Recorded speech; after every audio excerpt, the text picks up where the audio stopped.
बिस्मिल्लाहिर्रहमानिर्रहीम। Students, depreciation expense का हमारा टॉपिक चल रहा था और लास्ट क्लास में हमने जो है sum of the year digit method की कैलकुलेशन जो है वो ज़रा समझी थी।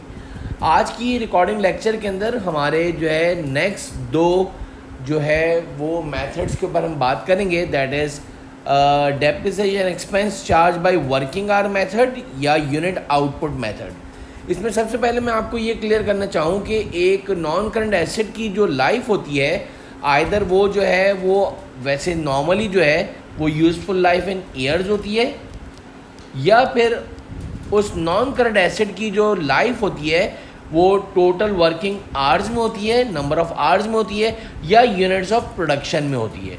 यानी एक नॉन करंट एसेट की जो लाइफ जो एस्टिमेट की जाती है either in useful life in years, यानी वो ईयर्स में होती है, या आप कह लो टोटल वर्किंग आवर्स में होती है कि वो टोटल कितने आवर्स जो है वर्क करेगी, या how many units of production वो प्रोड्यूस करेगी through out it's life.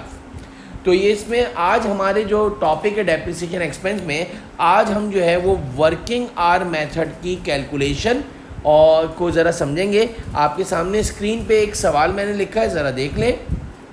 On January 1st, 2021, Star Company purchased a machine at a cost of rupees 5,50,000. Salvage value of machine is rupees 50,000. The machine worked for 25,000 hours throughout its life. यानी उसकी life जो है वो 25,000 life जो है hours में दी हुई है थ्रू आउट इस life, and estimated produce 50,000 units. यानी कि लाइफ जो है दो तरीके से दी हुई है, यूज़फुल लाइफ इन जो है इन आवर्स में भी दी हुई है और यूज़फुल लाइफ इन यूनिट्स में भी दी हुई है। अब क्या है, the company use working hour method in unit output method for charging depreciation. हमारा आज का जो टॉपिक है वो है वर्किंग आवर मेथड पर।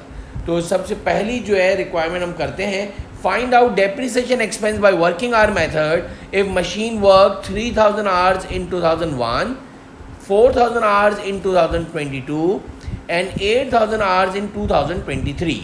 यानी 2021 में जो है मशीन 3,000 घंटे चली है, 2022 में 4,000 घंटे चली है और 2023 में 8,000 घंटे चली है। सबसे पहले हम ज़रा बात कर लें वर्किंग आवर मेथड के फॉर्मूले की। तो formula is cost of asset minus salvage value divided by total life in working hours multiply by hours work. अब क्या है बच्चों, याद रखिएगा, एक अगर आप इधर तक का फॉर्मूला अगर आप देखें, इधर तक का फॉर्मूला, तो ये आपका रेट का फॉर्मूला आ गया है। यानी cost of asset minus salvage value करा आपने, divide by total life in working hours करेंगे तो you have to find out a formula, यानी कि एक रेट आ जाएगा कि पर आवर कितना जो है डेप्रिशिएट हुई है मशीन। यानी in terms of working hour के अंदर हम कॉस्ट ऑफ एसेट में लिख दिया 5,50,000, सेल्वेज वैल्यू में लिख दिया 50,000, total life in working hours जो है 25,000 जो है आवर्स लिख दिए। जब हमने रेट निकाला तो वो आया 20 पर आवर आ गया बच्चों। अब आप क्या करो, डेप्रिसिएशन फाइंड आउट करने के लिए रेट को मल्टीप्लाई कर दो आवर्स वर्क से। इफ मशीन है वर्क 3,000 आवर्स इन 2021 तो रेट को मल्टीप्लाई कर दो 3,000 आवर्स से, तो पहले साल का डेप्रिसिएशन आपका 60,000 आ गया बच्चों। अब आपने रेट को 2022 में मशीन ने जो कंपनी ने 4,000 आवर्स वर्क करे थे उस मशीन से, तो आपने 4,000 आवर्स से मल्टीप्लाई कर दिया। तो ये बहुत ही आसान कैलकुलेशन जो है बच्चों को समझ में आ जाती है। और फिर लास्ट 2023 में आपने मशीन ने 8,000 आवर्स काम किया है, तो यानी कि 1,60,000 is the depreciation expense for the year 2023।